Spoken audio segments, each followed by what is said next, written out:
Another accusation, AT&T at the forefront. Let's put her up full mass. According to Stacey Fowler, who worked at AT&T for over 3 decades, she was fired from her job after reporting a racist and alarming threat made against her. Now, she's suing because, according to her, the company illegally discriminated and retaliated, according to the lawsuit obtained by Atlanta Black Star. Stacey Fowler, according to Atlanta Black Star, is 53 years of age, held a senior position at AT&T Ohio following her recent termination. The lawsuit was filed in late September against AT&T Inc, AT&T Midwest, and Ohio Bell Telephone Company. This is a hell of a story. So Fowler served as an employee at AT&T Ohio's construction and engineering department for more than 32 years. According to the filing, in 2021, she was promoted to director of access, which the lawsuit noted is a white male-dominated department. She received positive performance reviews throughout her career. On March 30th, 2023, when Fowler returned to her office after spending hours in meetings with managers, she found an offensive note with her business card stapled to it. The complaint said, "You stupid N-word. B, if we can't take you down, we'll take you out." End quote. The letter said. A photo in the lawsuit shows her job title was also scratched out on the business card. All right, now you see what's happening. She comes back to her department. She finds this racist note, looks to be a threat to me. I would interpret it as a threat if I were the worker or, in fact, the CEO.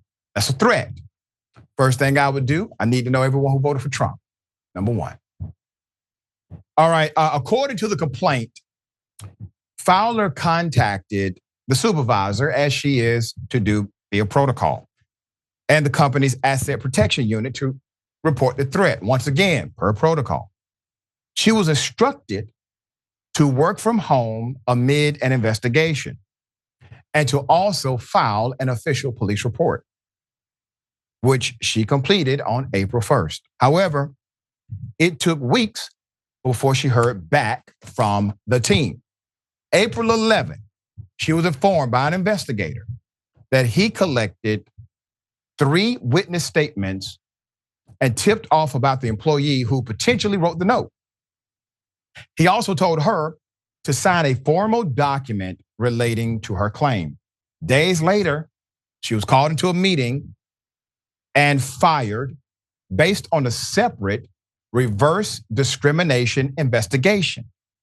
Quote, rather than hold a single person responsible for this cowardly racist act, AT&T protected the racist, fulfilled their wishes, and fired Fowler instead, mere weeks after Fowler was threatened.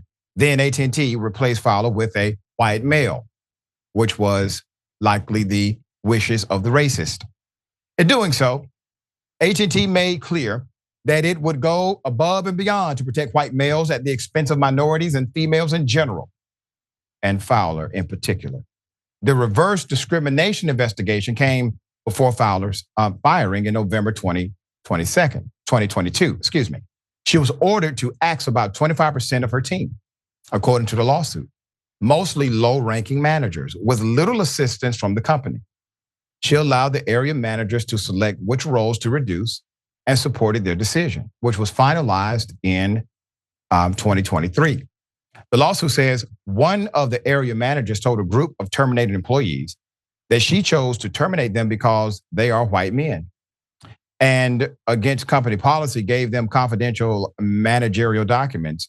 That's when one of the terminated employees filed a reverse discrimination claim. It was bogus in the beginning. The probe was open and the team investigated Fowler's email and interrogated her, although she made them aware that she did not make any decision on the terminations. She made no decisions on terminations.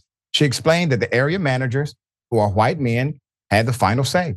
The filing accuses AT&T of working swiftly to look into the reverse discrimination claim and did not treat the vicious and vile racist and misogynistic death threat that Fowler reported with any urgency or gravity.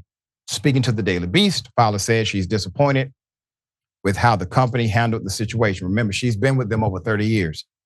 They did not care about my psychological well-being, any of that, she told the outlet. I just felt like nobody really took me seriously. Nobody really cared. In a statement to the publication, an AT&T spokesperson condemned the letter, adding that they could not find the culprit. However, the rep noted that Fowler was let go because she violated company policy.